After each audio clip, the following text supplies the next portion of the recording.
వాడికి ఆస్కార్ అందుకోవాలని ఒక కోరిక కూడా చచ్చింది. చచ్చినా రాదు. అందుకే భాస్కర్ అవార్డు అని వాడే ఒక పేరు పెట్టుకుని సినిమా తీసి చచ్చాడు. సినిమానా? ఏంటది? గ్లాడియేటర్ ఇన్స్పిరేషన్ తో రేడియేటర్ అని. How dare you show your back to me? Slave, remove your helmet and tell your name to me. My name is Maximus Decimus Meridius, father to a murdered son, husband to a murdered wife, and I will have my vengeance in this life or the next. వాడే direction, వాడే hero. మన దరిద్రం ఏంటంటే heroine కూడా వాడే. అదిగో ఆ దరిద్రం.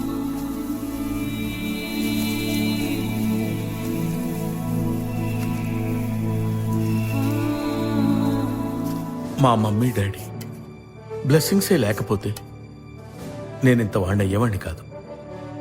సినిమా చూసిన ప్రతివాడు ఒక్కొక్క సీన్ ఒక్కొక్క డైమండ్ లా ఉందని చెప్తుంటే